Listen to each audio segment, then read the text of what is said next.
De antemão, quero louvar a Deus por você que esteve conosco aqui durante esses meses juntos.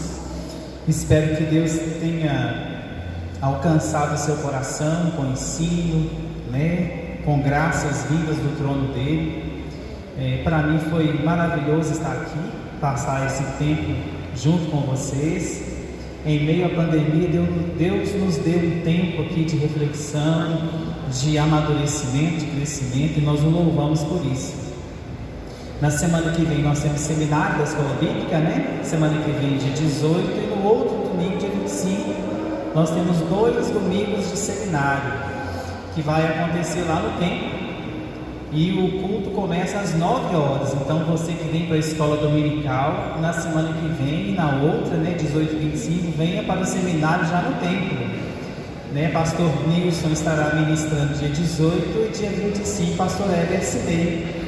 E ambos falarão sobre o Sermão do Monte e a ética do Reino de Deus. Então vai ser bênção demais. Espero que o Senhor possa nos alcançar com a sua graça, com o seu favor, e que possamos crescer no conhecimento do Senhor. Oportunidade tão maravilhosa. Este é o primeiro dia da semana, Senhor, e nós estamos iniciando a semana na Tua casa, na Tua presença, Te consagrando este dia e todos os dias que virão ao longo desta semana que o Senhor nos dá. Abençoa-nos com a Tua poderosa presença, Senhor. Que Teu Espírito Santo encontre espaço em nossas vidas, em nossos corações, em nossas mentes, para produzir em nós o fruto do Espírito Santo com as suas 9 dimensões excelentes. Que possamos ser transformados, renovados a cada dia, que possamos ser constrangidos a imitar a Cristo em todas as coisas, que os vícios desta vida, Senhor, sejam desprendidos de nós, de nossos corações, de nossas mentes, e que possamos a cada dia mergulhar nas profundezas das riquezas, dos tesouros celestiais. Faz-nos, ó Deus Todo-Poderoso, instrumentos da Tua vontade, verdadeiros adoradores. Traz lágrimas para os nossos corações, gemido para a nossa alma, Senhor, para que possamos Te buscar intensamente com todas as forças da nossa vida. Que a nossa mente esteja centrada no Senhor, que as nossas prioridades estejam em Ti, meu Deus, e que Tu possas nos transformar para que possamos, ó Deus, espelhar a face gloriosa de nosso Senhor e Salvador Jesus Cristo. Abençoe esta casa, Senhor, todas as famílias, os ministros, os servos do Senhor neste lugar. Abençoe as ovelhas que estão fora do aprisco, que Tu possas reconciliá-las em nome de Jesus. Derrama graça e virtude nesta manhã feliz. Visita agora, Senhor, os leitos de enfermidade, os hospitais. Pai, tenha misericórdia, compaixão e piedade dos que estão padecendo.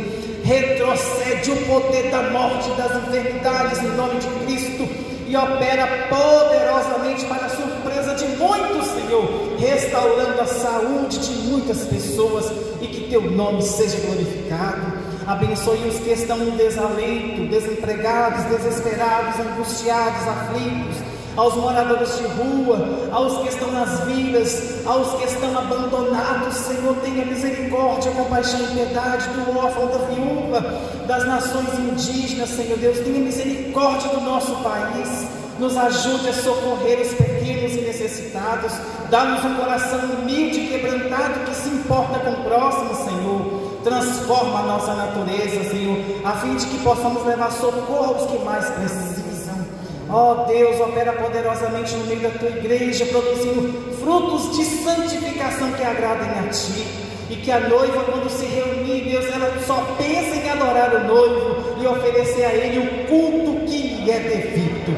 Ó Deus, nós Te louvamos e cremos num tempo novo para esta casa, e que a Tua mão poderosa, Deus, tudo maravilhoso, possa operar de maneira surpreendente, que possamos ver a mão do Senhor no meio de nós, operando prodígios, sinais e maravilhas.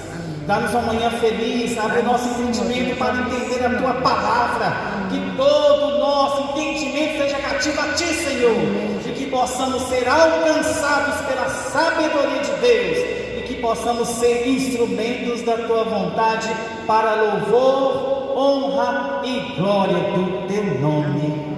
Amém. Que bênção! Glória a Deus, que maravilha e feliz. Hoje nós temos a grata felicidade, então, de falar sobre as duas últimas dimensões do fruto do Espírito, né? Para quem está com o roteiro, deve estar aí na página 8 do seu roteiro, né? 8 e 9. Mansidão é o número 8, prautes no grego, né? E depois nós vamos ver temperança, que também em várias traduções aparece como domínio próprio. E o texto, né, base do nosso ensino sobre o fruto do Espírito é Gálatas 5:22. Então, quem está sem o roteiro, né, pode abrir a Bíblia em Gálatas 5:22, que é o texto de onde nós estamos, então, extraindo essa riqueza profunda, o fruto do Espírito e as suas 9 dimensões excelentes, né? Em quase todas as traduções do Novo Testamento, nós encontramos fruto no singular.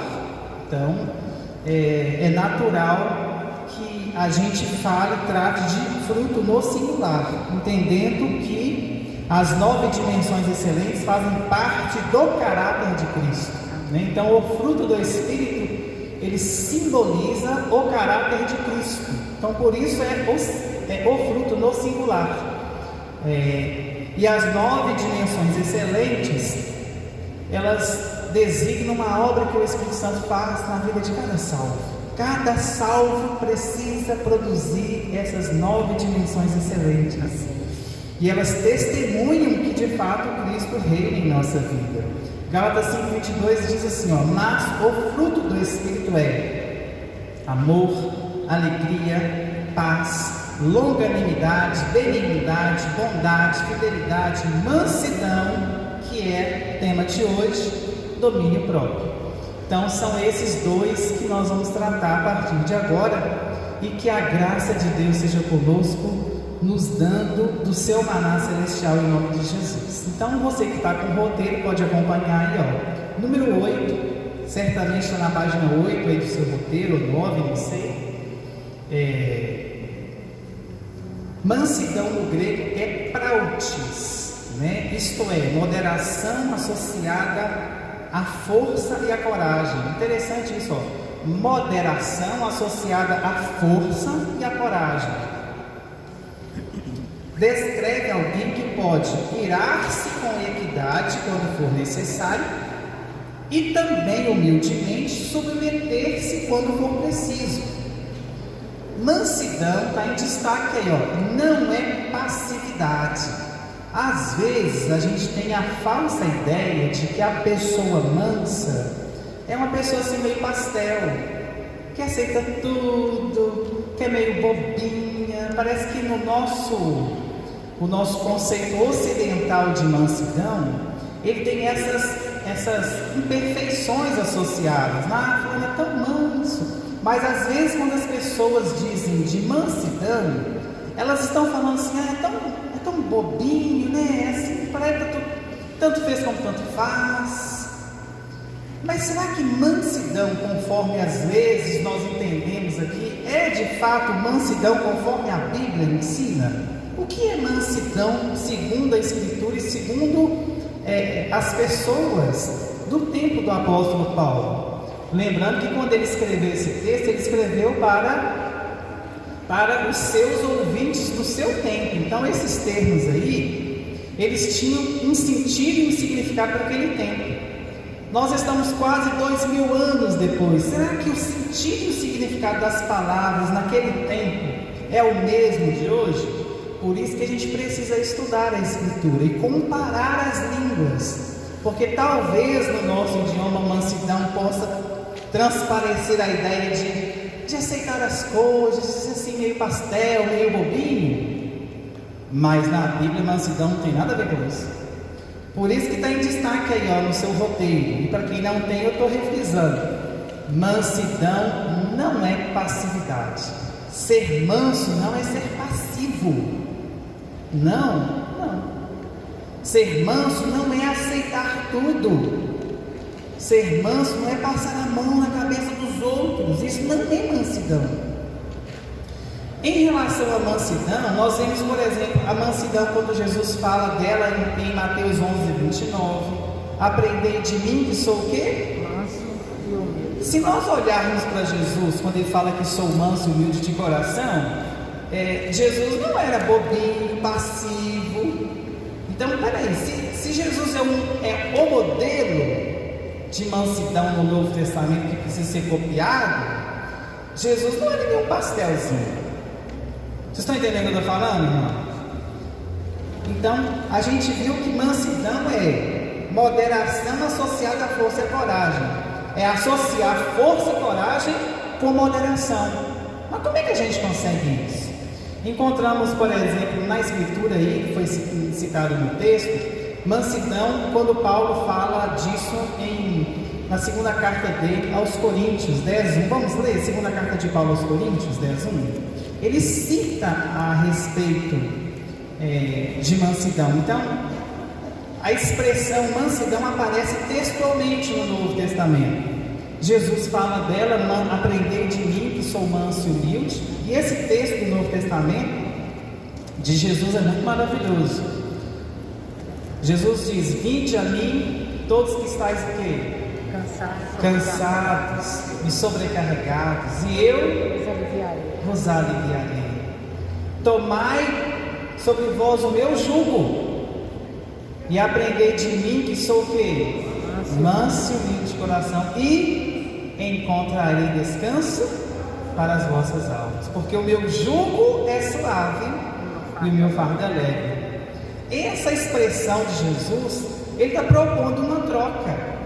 Tomai sobre vós o meu jugo, aprendei de mim que sou manso e humilde de coração. Ele fala: vinde a mim os que estáis cansados e sobrecarregados, e eu vos aliviarei. Ele está propondo uma troca: cansaço e sobrecarga para mim, que eu vos alivio, e eu vos dou meu jugo. Eu vou trocar com vocês. Vinde a mim os que estão cansados e sobrecarregados, e eu vos aliviarei. Então, ou seja, o cansaço, a sobrecarga, Jesus está se propondo a aliviar a carga. Eu alivio, eu ajudo. E Deus te trouxe aqui nesta manhã para você ouvir que Ele te alivia. Ele tem alívio para a nossa vida. Eu vos aliviarei. Tomai sobre vós o meu jugo, aprendei, ou seja, vocês vão trocar comigo. Me dão essa carga pesada e eu vos dou o meu jugo, né? Aprendei de mim que sou manso e humilde de coração. Então, quando Jesus se propõe a trocar conosco a carga, Ele propõe que nós aprendamos mansidão e humildade. Jesus está propondo uma troca: me dá as cargas e eu te dou mansidão e humildade. Aprendei de mim que sou o quê? Manso e humilde. Jesus tem mansidão e tem humildade para nós. Paulo diz na segunda carta aos Coríntios: e eu mesmo, Paulo, vos rogo pela mansidão e benignidade de Cristo. Olha, vos rogo pela mansidão e benignidade de Cristo, eu que na verdade, quando presente entre vós, sou humilde, mas quando ausente, ousado para convosco. Olha para vocês verem que interessante. Se mansidão é combinação de energia, de força, né, associada à moderação, é a combinação de energia, de força com moderação. As duas coisas combinadas. Combinar energia e força com moderação. Paulo fala disso aqui. Quando eu estou com vocês, eu sou pacífico, mas quando eu estou longe, eu sou ousado. Ele não está combinando duas coisas que parecem distantes. É disso que ele está falando. E ele, na sua oração, ele fala: vos rogo pela mansidão e benignidade de Cristo. Então, o Espírito Santo produz em cada um de nós que somos salvos a natureza de Jesus. E uma das coisas que está na natureza de Jesus é mansidão. Olha para vocês verem o que Nicodemos de Souza diz no nosso comentário ali, ó. Nicodemos de Souza, como já falei para vocês, que já partiu para a eternidade, ele foi o diretor, reitor da Escola Bíblica Permanente Sião da Assembleia de Deus, né, que é um seminário teológico muito antigo em Belo Horizonte, E o pastor Nicodemos de Souza, pela graça de Deus, presidiu o seminário da Assembleia de Deus durante muitos anos, até Deus recolher para a eternidade. E ele produziu materiais e escritos. E Nicodemos de Souza disse o seguinte: esse pastor, né, que nós vamos encontrar com ele na glória, né, irmãos? Nicodemos de Souza comenta que o sentido literal da palavra prautes no contexto do Novo Testamento é muito mais amplo que o significado que possui no nosso idioma. O que significa mansidão lá no contexto em que Paulo usou? Paulo fala que uma das dimensões do fruto do Espírito é mansidão. Se mansidão não é uma tolerância passiva, se mansidão não é ser aquela pessoa meio pastel, que aceita tudo, o que é mansidão, afinal de contas? Olha o que Nicodemos de Souza nos ensina. Isso aqui é o coração, é o ponto-chave do nosso ensino sobre mansidão. Ele diz: mansidão continha a ideia de ser domesticado, como um cavalo selvagem que foi controlado. Mansidão vem de amansar. Manso vem de amansar. O manso é o amansado, o bravo que foi amansado, né? Aquele que era arisco. Então o sentido é esse. Continha a ideia de ser domesticado, como um cavalo selvagem que foi controlado. Um rio sob controle pode ser usado para gerar energia elétrica. Fogo sob controle pode servir para cozinhar os alimentos. Mansidão é o que? É poder, força, temperamento, violência sob controle. O que é mansidão? É força sob controle. É mesmo? É. Por exemplo, existe um conceito nas forças de segurança que é o seguinte: tem que usar a força de modo moderado. Uso moderado da força. O que significa esse conceito? Que a força das autoridades, ela tem que ser usada conforme a necessidade, nem mais, nem menos. Isso aqui é a ideia de uso moderado da força, né? Se precisava só, por exemplo, imobilizar, não precisava ter dado um tiro no cara, é isso. Se usar a taser resolve, não precisa alvejar o cara com a bala. Às vezes a admoestação resolve, se chamar a atenção resolve, não precisa algemar. Vocês estão entendendo? Uso moderado, você só vai intensificar o uso se for necessário. Se não for, não precisa usar. Então, esse conceito é até interessante, embora nem sempre eles façam isso, né? O trem é complicado. Mas esse conceito de uso moderado da força é legal a gente perceber. Mansidão é força sob controle. Um rio poderoso, encachoeirado, sabe? Ele, por exemplo, se for controlado, se constrói um dique, aquele dique represa as águas. Dali para diante, nunca mais tem inundação. Por quê? Porque quando a inundação vier, o dique ele suporta, ele recebe as águas e capta. E as pessoas controlam a vazão. Só sai a quantidade de água pela barragem que for controlado para sair. De modo que um dique, por exemplo, ele controla a força do rio. E além disso, se forem colocadas turbinas ali, a força hidráulica girando as turbinas gera energia elétrica. Força sob controle gera energia boa e que abençoa milhares de pessoas.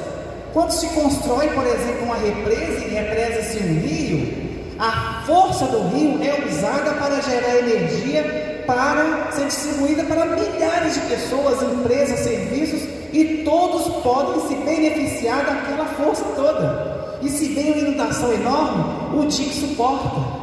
Assim também o Espírito Santo constrói diques dentro de nós, para represar nosso ímpeto, a nossa natureza. E aí, quando o Espírito Santo nos dá essa condição, a gente se sente até melhor. Eu me controlo, eu estou dando conta, sabe? A gente percebe a nossa evolução enquanto ser humano, e a nossa força é usada para o bem. Assim como, por exemplo, como eu dei aqui o Nicodemos de Souza também enfatizou, uma represa construída, ela pode gerar energia através da força de um rio. Um homem, uma mulher mansa, eles podem gerar muita coisa, eles canalizam a sua energia para todo bom propósito que agrada a Deus. A mansidão é tão necessária, irmãos, que ela traz benefícios para os outros, não só para quem é manso. Vocês estão entendendo? Um rio encaixoeirado, poderoso, onde não se constroem diques nele para se aproveitar esse poder hidráulico, ele tem também um grande potencial de causar inundações nas partes mais baixas. Aquela água toda chega nas partes mais baixas, inundam e causam grandes transtornos para quem vive naquelas regiões. Assim também um homem e uma mulher que não estão controlados pela dimensão da mansidão usam a sua energia de maneira errada e podem causar destruição na vida de muita gente. A pessoa que não é mansa, que não é domada, porque mansidão traz o sentido de ser domado. Deixa eu te falar uma coisa, Deus quer nos jogar no chão e nos imobilizar. A gente fala assim, tá bom Deus, eu me rendo. É domado. Nós somos como cavalos selvagens. Se a gente vê, por exemplo, na nossa cultura mineira, aqui no interior era muito comum carro de boi. Sim ou não? Vocês conhecem, né? Já ouviram falar então? Caracas, mas a gente vê como uma junta de boi tem poder de carregar assim, toneladas. É impressionante. Mas só se for domado. Energia sob controle, ela vira uma potência para fazer o bem. Mas descontrolada, chifra todo mundo, mata até gente. Deus quer colocar controle na gente, amém, querido? Amém. E usar a nossa energia para coisas boas. Mansidão é isso, mansidão não é ser pastel, não é aceitar tudo. Mansidão é a minha força e minha energia vital estão nas mãos de Deus, Ele me controla. Assim como um dique controla o rio, assim como a canga controla os bois, e eles são amansados desde novos. Tem que ser dois de mesma natureza, de mesmo porte. Eles têm que aprender a andar com a canga juntos. E no início, quando coloca nos dois, nos jovens bezerros, nos jovens bois, não bezerros, nos jovens bois a canga, eles sacodem para um lado e para o outro. Um quer beber água, outro quer comer. E eles, nossa, é um conflito, porque eles estão atrelados à canga, agora eles são um só. Até que cai a ficha nos bois, que eles agora precisam fazer tudo juntos, leva tempo. Mas depois que amansa, anda junto o tempo todo. Vão tomar água, vão, os dois juntos. Vão comer, vão. Eles têm sintonia. Quando se coloca um carro de boi neles e eles vão puxando, eles vão no mesmo passo, ninguém sabe. Eles aprendem a andar juntos. E toda a força que eles têm pode ser canalizada para transportar cargas, para arar um terreno enorme. Assim como amansar, da ideia de domesticar um cavalo bravo, nossa Deus, é uma energia descontrolada. Mas se ele for amansado, você com ele ara um terreno enorme e a plantação vai ser grande. Energia sob controle só traz benefício. Imagina um raio, por exemplo, num dia de chuva. Um raio é energia descontrolada. Você não controla a intensidade do raio, você não controla nem onde o raio vai cair, sabe? E uma energia descontrolada, e ela é destrutiva. Imagina um raio caindo na gente. Poucas pessoas sobrevivem. Agora, assim como um raio é uma energia descontrolada, um dique no rio, ele controla a energia do rio. E a energia canalizada ali é distribuída pela rede de distribuição. Olha aqui, eu estou falando ao microfone num aparelho elétrico, porque a muitos e muitos quilômetros daqui existe um dique que represou as águas do rio, construiu uma hidrelétrica, e a força se transformou em energia que está nos abençoando hoje aqui. Energia sob controle abençoa pessoas longe de nós. Vocês estão entendendo? Nós podemos ser canal de bênção na vida dos outros se a nossa energia estiver sob controle. E essa é a missão do Espírito Santo: produzir em cada salva a dimensão da mansidão. Se você entendeu, fala amém. Amém. Que bênção, então tá bom. A pessoa mansa possui um espírito disciplinado. A mansidão consegue vencer guerras que as suas sofisticadas armas modernas não conseguem. A mansidão é a virtude que melhor se enquadra na descrição de beneficência que Paulo faz em Romanos 12, do 17 ao 21. Vamos ler. Você que tem o roteiro, ele já está aí no roteiro. Está citado aí, viu? Você que está com o roteiro, esse texto já está impresso aí. Mas você que não tem o roteiro, é só abrir Romanos 12, do 17 ao 21, e nós vamos ler juntos. O texto de Romanos não cita a palavra mansidão, mas ele traz a ideia de mansidão. É isso que eu estou convidando a cada um de nós a fazer essa reflexão. Olha só, o texto de Romanos 12, do 17 ao 21, começa assim na minha tradução: a ninguém torneis mal por mal, procurai as coisas honestas perante todos os homens. Se for possível, quantos tiverem em vós, tende paz com todos os homens. Não vos vingueis a vós mesmos, amados, mas dai lugar à ira, porque está escrito: minha é a vingança, eu recompensarei, diz o Senhor. Portanto, se teu inimigo tiver fome, dá-lhe de comer. Se tiver sede, dá-lhe de beber, porque fazendo isso, amontoarás brasas de fogo sobre a sua cabeça. Não te deixes vencer do mal, mas vence o mal com bem. Que maravilha! Então a ideia por detrás desse texto traz o conceito de mansidão. Mansidão é energia, força, violência sob controle. Por isso que é importante a gente ser dominado pelo Espírito Santo, porque todos nós somos violentos em alguma dimensão.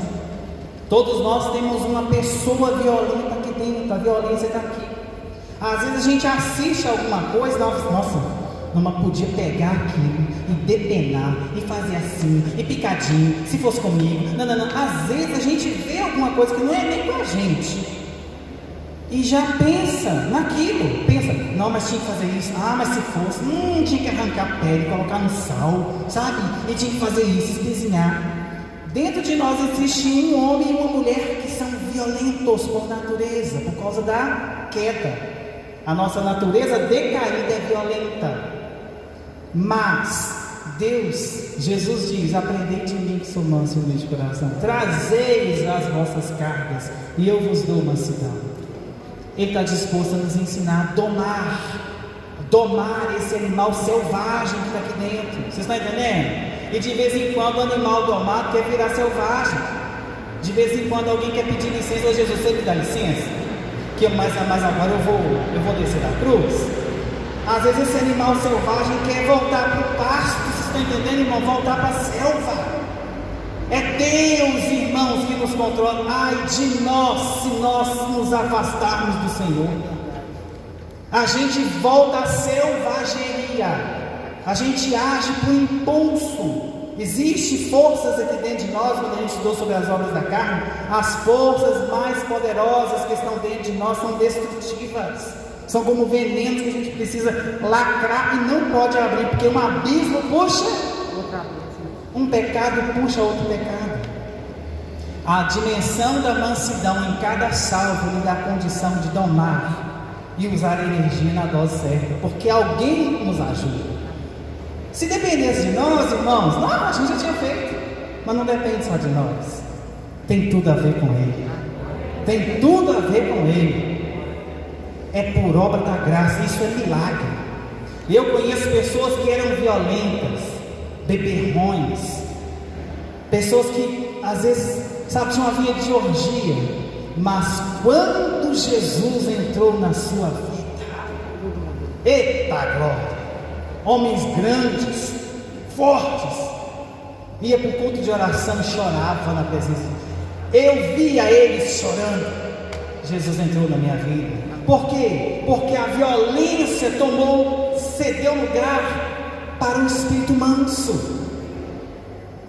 A mansidão revela de fato conversão, irmãos.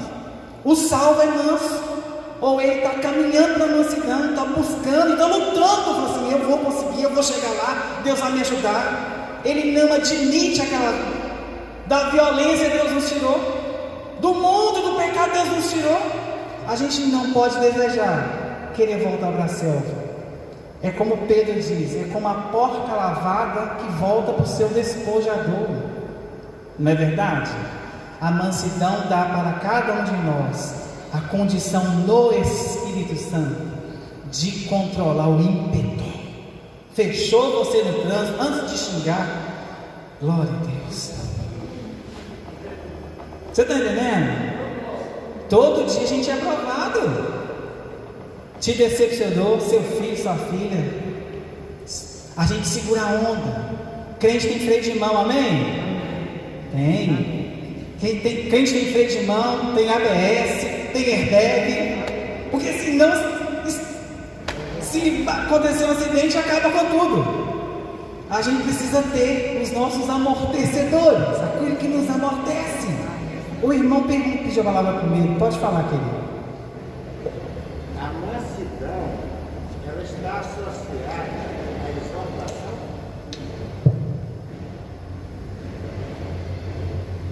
Também. Estou te fazendo essa pergunta. Também, está associado. Estou te fazendo essa pergunta porque eu lembrei de um caso que aconteceu comigo. Comigo não, eu estava fazendo uma viagem para Goiânia, de ônibus, e tinham 6 casais de jovens, que era mais ou menos 1h da manhã, e estavam uma bagunça que não deixaram ninguém dormir dentro do ônibus. Uma senhora de idade levantou, ela estava lá na frente do ônibus, levantou e foi lá na traseira. Eu falei, agora vai ter briga. Vai ter briga porque ela vai brigar com eles. Aí quando chegou lá, a senhora falou de uma delicadeza tão grande que eles calaram e o resto da viagem ninguém deu mais nem um pio. Nós vamos falar sobre isso da lição. Só tocou. Gente, é a outra dimensão da mansidão. Aqui na lição nós vamos falar sobre isso, que é bênção. Fala, minha amada.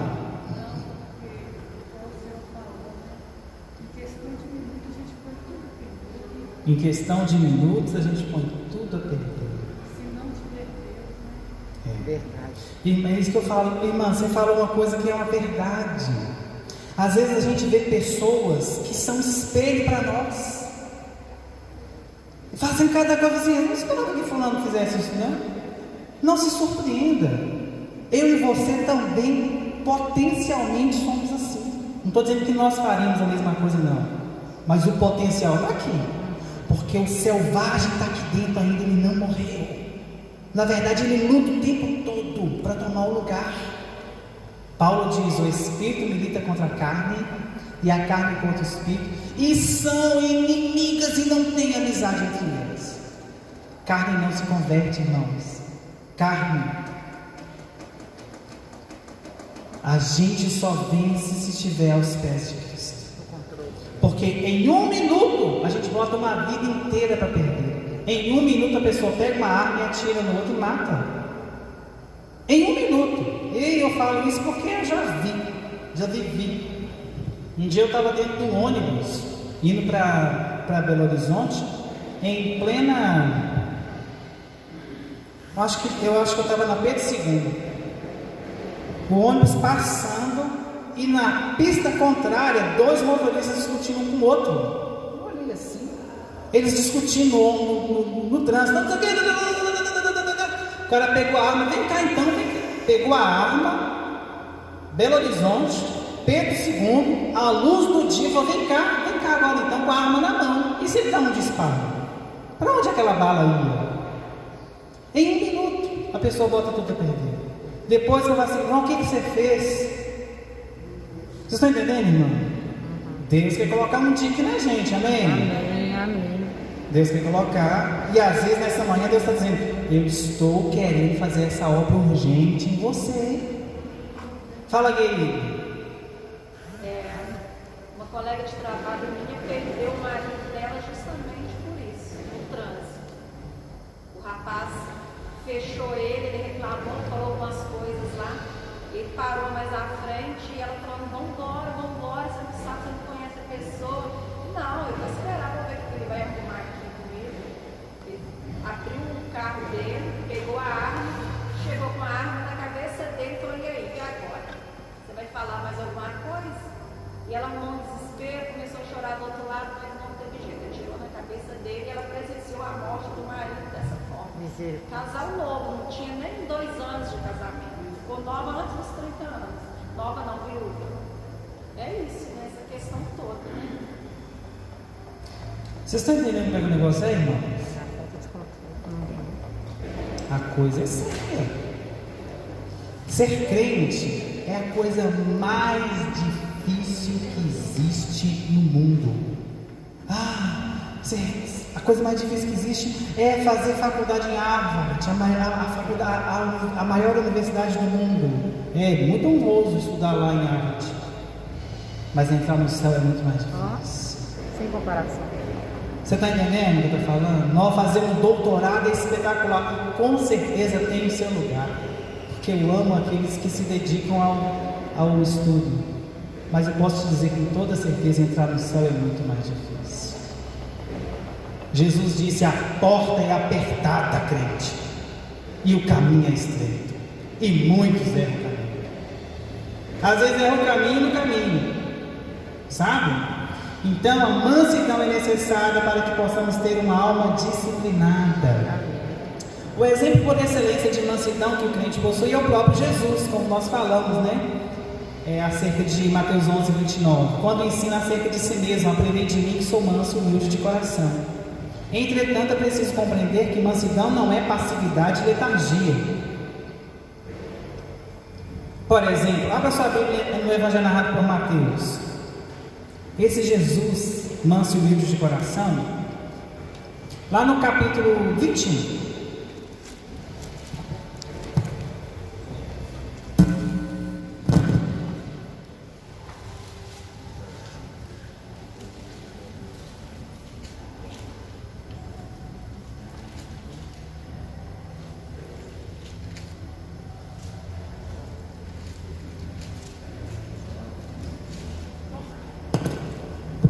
Já estou sentindo calor.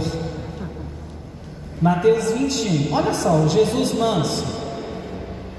Olha o Jesus manso. Como nós vimos, mansidão não é passividade.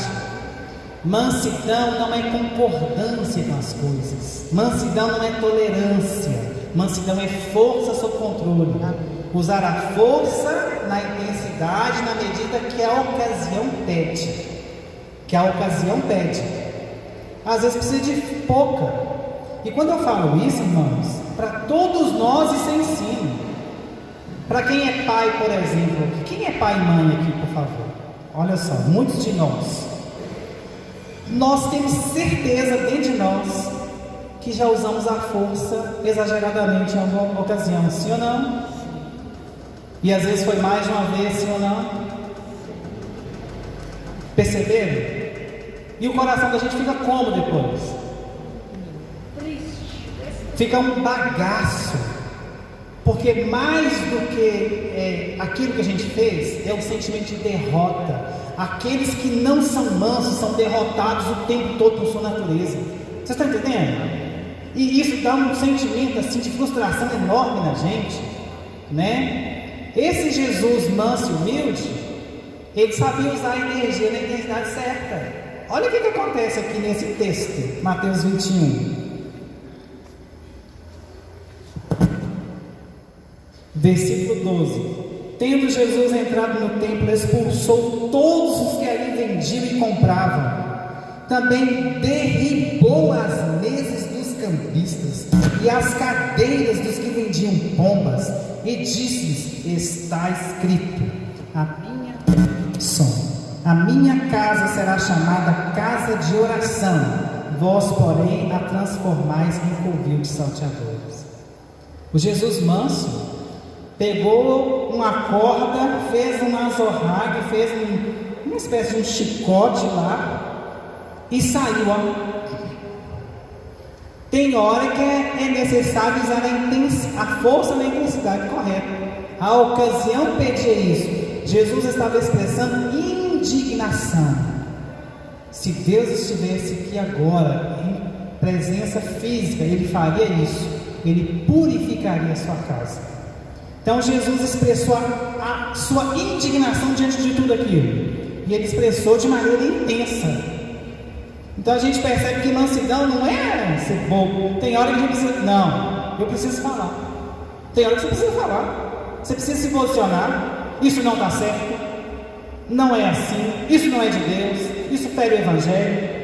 Tem hora que você falar. Isso é uma mentira. Isso é uma heresia. Isso é hipocrisia. Tem a hora de falar sim, com a intensidade certa, com o tom correto, sabe? E não tem que se arrepender. Você acha que Jesus ficou com dor de consciência? Esse povo é bandido fazendo isso aqui, enojando a casa do meu pai, fazendo aqui comer. Então, o texto diz que ele expulsou, e que nessa manhã a gente dê conta de expulsar coisas de nós, amém? Vamos expulsar de nós. Expulsar significa eu não admito isso na minha casa. Então, vamos parar com o pecado de estimação, expulsa isso. Está gostando de coisa que Deus não gosta? Expulsa, joga fora. É melhor a gente jogar fora hoje do que a gente ser jogado fora por Ele. Quando Deus rejeitou Saul, o texto bíblico diz que o Senhor disse para Samuel: por que você ora por ele ainda? Eu o rejeitei. Irmãos, e quem Deus rejeita, nem pintado de ouro Ele quer. Ele rejeita. Então que nós sejamos aprovados, não rejeitados, amém, querido? Alguém tinha levantado a mão? Pois não. Irmão, quando você fala de controle, é engraçado que quase 40 anos eu estava no colégio e o professor veio de português, ele falou, como acabou de repetir, disse que, olha, você pode falar o que você quiser com qualquer pessoa, desde que você usa o tom correto da palavra. Ou seja, você pode xingar um adversário seu de nomes mais secos possíveis, mas desde que você tenha um controle da palavra com que você está falando. Eu vou dar um exemplo, né? A senhora, a demônio, ela deve ter dito coisas que diretamente, né, rebaixavam aquele rapaz, ou colocavam eles num nível bem igualitário aos outros, né? E no entanto eles calaram a boca. Então conosco acontece muitas vezes isso. Aquela hora de nervosismo, a pessoa fala, não é o que ela fala, é a forma como ela fala as coisas. Então isso é que gera revolta, né? Porque quando a gente vai conversar com uma pessoa, né, quando a pessoa tem uma certa consciência, a primeira coisa que ela faz com você é: vem cá, vamos ficar no mesmo nível, senta. Eu não vou ficar em pé e você sentado, e nem você em pé e eu sentado. Nós temos o mesmo nível de conversa. E esse professor passou isso para a sala, sabe? E eu achei muito interessante. Ele citou vários exemplos de xingamentos no nosso meio cotidiano, né? Vários exemplos. E, no entanto, a tonalidade da voz não permitiu que os outros alterassem por causa das palavras que nós dizemos. Sim. Energia sob controle é bênção, irmãos. Aqui, nós estamos aqui favorecidos por isso, não é verdade? Olha só o fato de usar um equipamento elétrico, saber que o DIC está a milhares de quilômetros daqui. Meu Deus do céu, é impressionante, não é uma coisa boa? Tem toda uma rede de transmissão, enfim. Mas a gente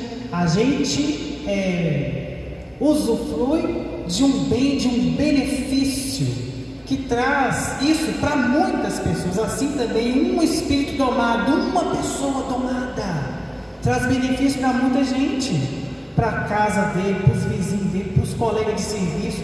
Olha o tanto de pessoas com as quais você se relaciona durante o dia. Pensa, você imagina E outra coisa, quando nós encontramos alguém que Deus já trabalhou dessa maneira, já lapidou dessa forma, a gente sente, nossa, transmite uma paz, né?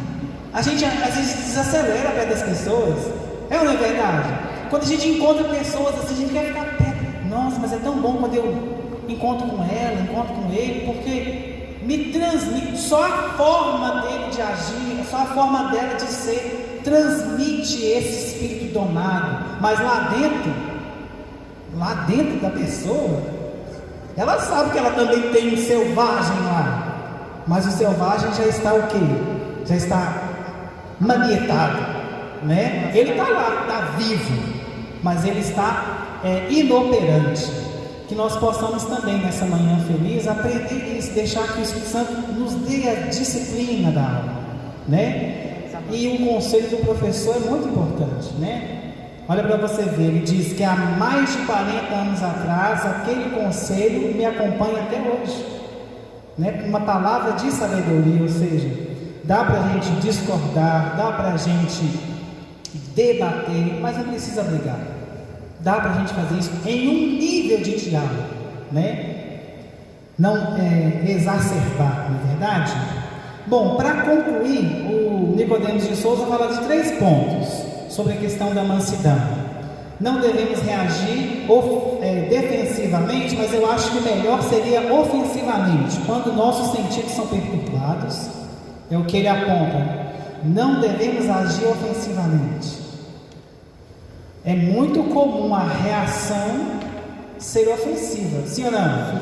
Falou mal de mim, postou coisa de mim, nananana de mim, eu vou lá tirar satisfação. A mansidão se revela nas reações que a gente tem, porque ofensas e dificuldades e problemas e embates, todos nós vamos passar. Mas o manso revela a natureza que existe dentro dele, como? Através das suas reações. A reação é o que vem depois da ação, sim ou não? Então, todos nós de alguma maneira sendo botados à prova, e Deus sabe aquilo que mais dói o nosso pé. Mas o que de fato evidencia um espírito manso é como a gente reage às coisas, como a gente reage, né? Igual eu dei um exemplo de Madre Teresa de Calcutá, que trabalhou na Índia durante muitos anos, até o fim da vida, fazendo um trabalho de ajuda aos mais pobres e necessitados, inclusive crianças órfãs, enfim, um trabalho enorme. E ela pedia ajuda para socorrer os mais necessitados, os mais pobres, mais humildes. E em uma ocasião ela chegou, andava pelas ruas do comércio de Nova Delhi, que é a grande capital da Índia, e ela pedia ajuda. E ela pediu ajuda para um comerciante, uma pessoa, disse: olha, eu vim aqui pedir uma ajuda para os meus pobres, para os meus meninos. Ela estendeu a mão. O cara falou assim: o quê? Ele encheu o peito e cuspiu na mão dela. Toma isso aqui, ó. Olha a mansidão. A mansidão se revela na reação. Ela falou assim: isso aqui é o que eu mereço. Agora me dá uma ajuda para os meus meninos. Aquilo quebrou a pessoa, desarmou, sabe? Não imaginava que a reação seria essa. Mas eu preciso para eles. Isso aqui eu mereço. É o que eu mereço. Mas e eles? E aquela pessoa passou a contribuir para aquela outra. Eu tenho certeza que nesta manhã feliz e maravilhosa, irmãos, isso é milagre. Deus vai operar esse milagre em nós. Amém, amém, irmãos? Deus vai operar esse milagre em nós. Eu também creio. Mansidão não é por força nossa, não é porque a gente leu sobre o assunto, irmãos. É obra espiritual. Tudo que nós estamos falando aqui é espiritual. É a obra sobrenatural do Espírito Santo na nossa natureza. Depende dele. Tem tudo a ver com ele. Ele esculpe em nós a face de quem? De quem? Ele está nos tornando semelhantes a quem? É como eu falei semana passada. Deus pega um plano e fala assim: Espírito Santo, tá vendo esse esboço que eu fiz aqui, ó, esse projeto, esse molde? Tá vendo esse molde aqui? Sim. Eu quero que você faça esse molde em cada salvo. Aí quando o Espírito Santo pega o molde é quem? É Jesus, é Cristo. O Espírito Santo produz em nós a natureza de Jesus. Aquele que é cheio do Espírito Santo é cheio de Cristo e de sua palavra. Vamos continuar. Segunda coisa, não devemos querer a preeminência. O manso não fica querendo tomar o lugar dos outros, querendo ser a estrelinha.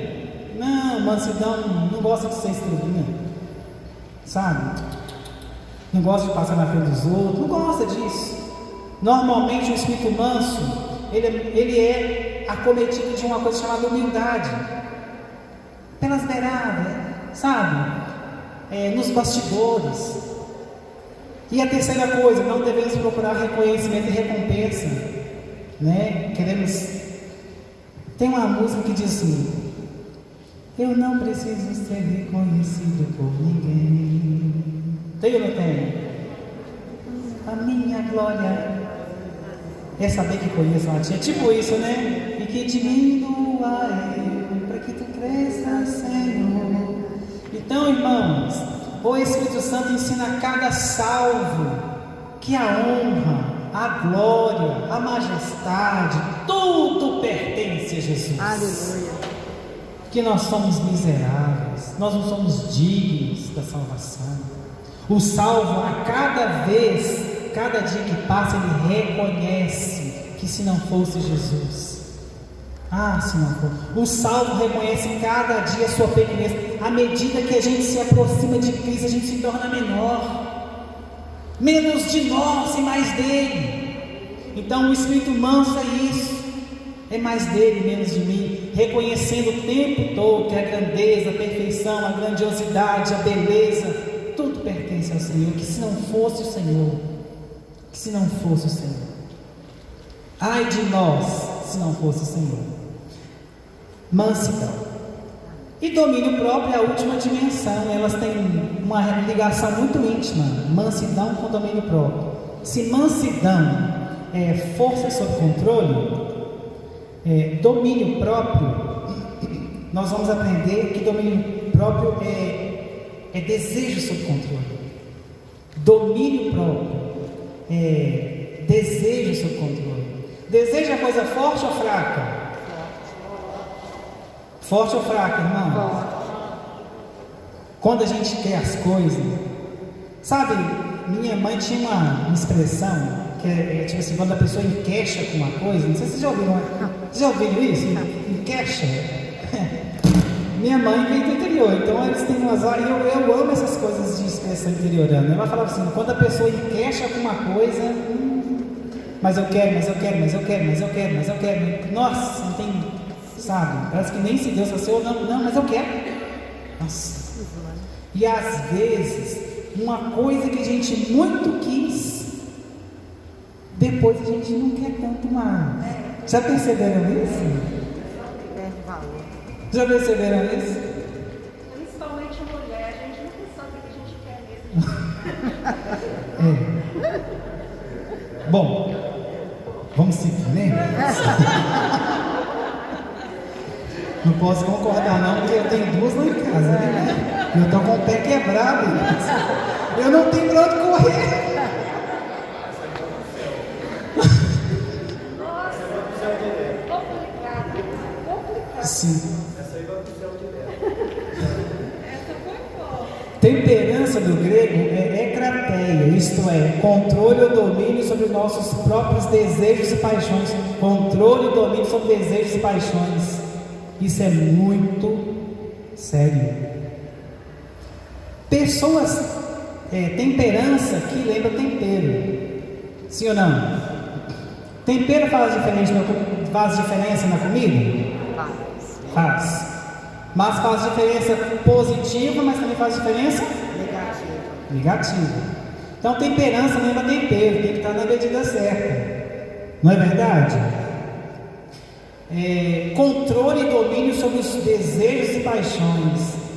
E as pessoas temperadas não são aquelas que exteriormente parecem temperadas, mas são aquelas que têm desejos e paixões debaixo de controle. Controlar desejo e paixão é muito difícil, irmão. É muito difícil. Existem pessoas salvas, assim, que congregam, que têm cargo de liderança, sabe? Que pregam, que cantam, que têm proeminência, que são líderes, mas não têm domínio próprio. Vivem escravizados em desejos e em paixões que não têm coragem de falar para ninguém.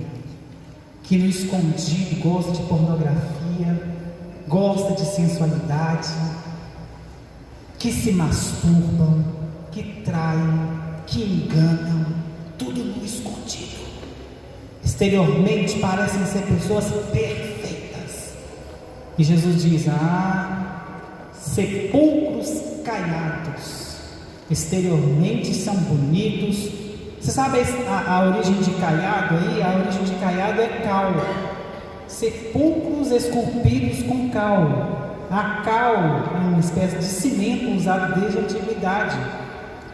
E as pessoas mais abastadas construíam sepulcros esculpidos, bonitos, né? E eles passavam cal em todo, ele ficava branquinho. Porque a cal é assim, né? Ela é branquinha. Então o sepulcro caiado por fora, ele é muito bonito e esculpido. Mas dentro dele tem o quê?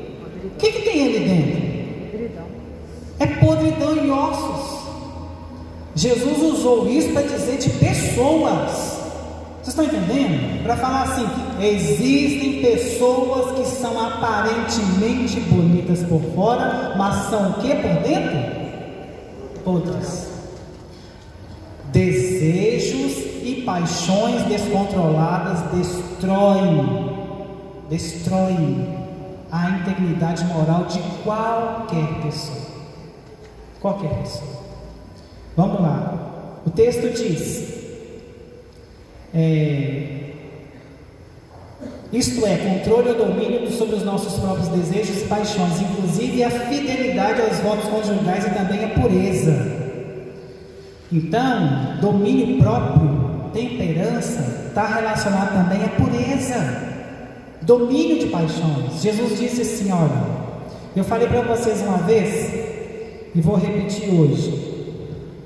Uma coisa que, lendo a Escritura, eu percebi é que a gente pode traçar aquilo que eu denomino de princípio da equivalência. Eu já falei isso aqui nas nossas aulas, um tempo atrás.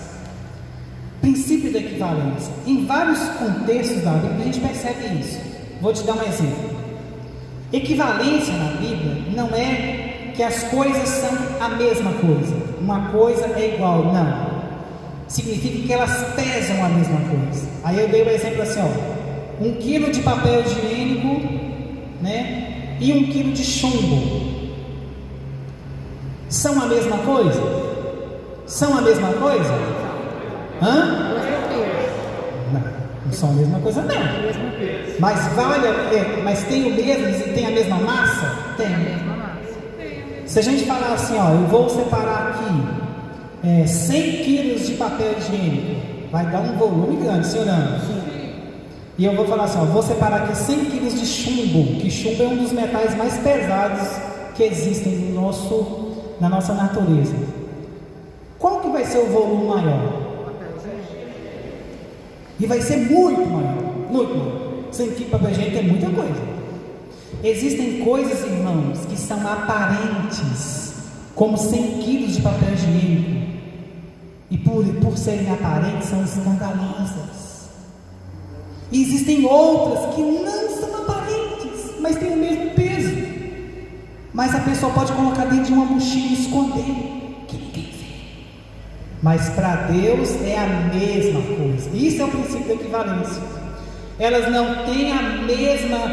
não são a mesma coisa em si, mas elas têm a mesma equivalência por pertencerem a uma natureza comum.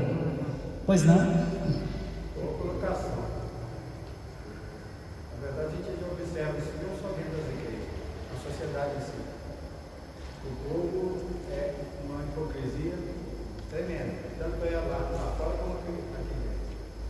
acontece? Se um ladrão roubou ou matou, isso dá bagaço.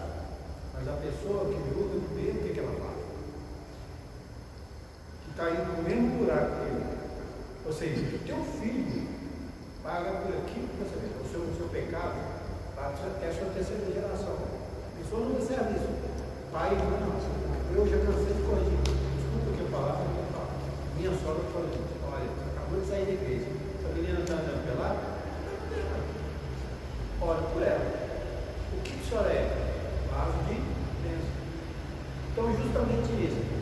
Que põe na mente das pessoas: roubar, matar, destruir. Mas o ser humano fala assim: não, aquele cara estupou, não, aquele cara cobiçou a mulher, não, aquele cara. Mas você não está orando por ele. Você está julgando. Aí Jesus fala assim: eu vim para fazer diferença, eu vim para ser luz. Então, vou colocar assim isso aí. É bom que o pessoal perceba isso. É isso que eu tentei falar aquele dia diante do Ronaldo. Eu quis julgar o lado do Ronaldo. Eu tentei falar o seguinte: que nós devemos andarmos junto com as pessoas lá fora. Não é julgar, não. Andarmos no sentido assim, né? Lado a lado com ele. Não. Andarmos, tentarmos pegar o evangelho pelo exemplo, pela situação. Mas eu estou falando de uma coisa um pouco diferente disso, irmão Paulo. Vou explicar agora onde eu quero chegar. Princípio a gente lendo as escrituras, fala assim, ó, matutando assim, ó, cara, tem um negócio aqui que a gente precisa entender. Então, eu formulei esse entendimento. Existe na Bíblia, sim, uma coisa chamada princípio da equivalência. Quer ver? Aí eu vou dar um exemplo. Jesus, quando Saul, por exemplo, oferece o sacrifício antes de Samuel chegar, ele justifica: pô, mas você chegou atrasado e tal, eu estava aqui, a gente tinha que ir para a guerra, e aí eu achei que você não vinha. Eu falei assim: por que você fez isso? Não, mas aí você ofereceu o sacrifício no meu lugar. Deus quer obediência e não sacrifício. Deus quer obediência e não sacrifício. Aí nós encontramos no texto que Samuel fala assim: ó, prostituição é como feitiçaria, e iniquidade e o porfiar é como idolatria. Isso é o princípio da equivalência. Como assim? Quando ele fala assim que uma coisa, por exemplo, ela vale o mesmo que a outra coisa, é isso que eu preciso dizer. Elas não são a mesma coisa em si, entenderam? Elas não são. Peraí, mas uma coisa é diferente da outra, né? Mas elas valem, o poder destrutivo que elas têm é na mesma proporção, e para Deus é a mesma coisa. Elas não têm a mesma natureza, mas elas valem a mesma coisa. É tipo assim, ó, fulano de tal tem 2 notas de 50, eu tenho uma de 100. São a mesma coisa? Não são a mesma coisa. Valem a mesma coisa? Valem a mesma coisa, né? Então é isso, o princípio da equivalência. Por exemplo, Jesus disse assim, ó: ouviste que foi dito pelos antigos: não adulterarás. Eu, porém, vos digo: aqueles que olham com olhar lascivo, desejoso para o homem e para a mulher do outro, já adulterou. Vocês estão vendo a equivalência? Espera aí. É isso que Jesus fez quando chegou a mulher adúltera para ser julgada ali por ele, né? O problema dela é pecado? Então quem não tem tal pecado, atira a primeira pedra. Porque o problema dela ali era escandaloso. Apareceu como 100 quilos de papel higiênico. Eu não tenho como esconder vocês. Eu tenho como esconder? Ô irmão, mas uma barra de 100 quilos de chumbo às vezes cabe dentro da minha bolsa, e nenhum de vocês sabe que eu estou com ela ali. Vocês estão entendendo o que eu estou falando? Filho pródigo. O filho pródigo. Agora, quando Jesus fala que o olhar lascivo, desejoso é adultério, significa que tanto aqueles que cometem fisicamente o adultério, como aqueles que pecam só na cabeça, vão padecer o mesmo julgamento.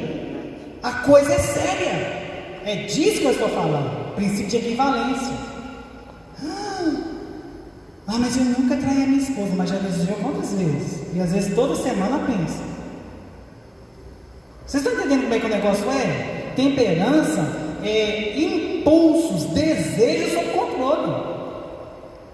Temperança não é aquilo que aparenta para os outros, não, irmãos.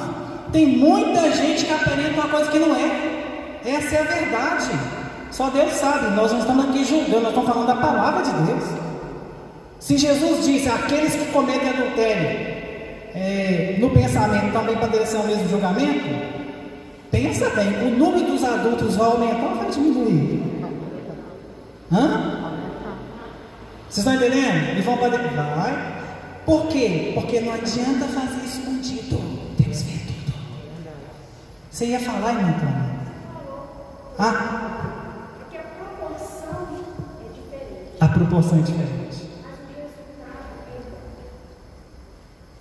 E a gente precisa ter consciência disso, porque isso nos faz entender que o temperado, o domínio próprio, é reconhecer que nós temos um monte de desejos e vontades aqui, que não morreram, mas precisam ser neutralizados, domados. Lembra da mansidão? Domínio próprio e mansidão andam junto. Sim ou não? Vai. Domar os desejos, domar as vontades. O finalzinho do nosso texto aí, no penúltimo parágrafo do texto do nosso roteiro, diz assim: o domínio próprio é a expressão do verdadeiro amor a si mesmo, é o autocontrole completo de todo o ser. Assim como a mansidão é força sob controle, o domínio próprio é desejo sob controle. Deus quer controlar desejos em você e em mim. Desejos. Às vezes a gente deseja o que Deus não quer. Às vezes a gente teima com o Espírito Santo dentro da gente, sem contar para ninguém. A gente está teimando. Aí vem não quer isso não, faz isso não sei o quê. E a gente teima. Domínio. Não, Senhor, o Senhor disse não e eu aceito. É o contrário, é o constante aprendizado do governo de si próprio em todas as fases e momentos da vida, passando pela infância, adolescência, juventude, fase adulta e velhice. O domínio próprio é uma faculdade da alma do crente que se desenvolve e pode ser aprendida, e o Espírito Santo é o professor da matéria. A gente aprende a dominar a gente não nasce sabendo. Assim como a gente ensina disciplina para uma criança, porque ela não nasce disciplinada. O Espírito Santo ensina o domínio próprio para o salvo, que a gente não tinha. Ele nos traz para os seus domínios. Deus quer nos capturar para os seus domínios. Em todas as fases da vida isso é importante. Desde a criança que aprende a dominar a si mesmo. Gente, pirraça é exemplo de criança que não aprendeu a governar a si própria. É claro que ela não tem uma autonomia completa de si, mas o que faltou ali também foi um pouco de ensino sobre isso, porque a birra é a expressão do descontrole. E faz aquele triplo, o pai e a mãe não sabem nem botar a cara. Agora o pior é crente pirracento, gente adulta pirracenta. Difícil. Domínio próprio em todas as fases da vida.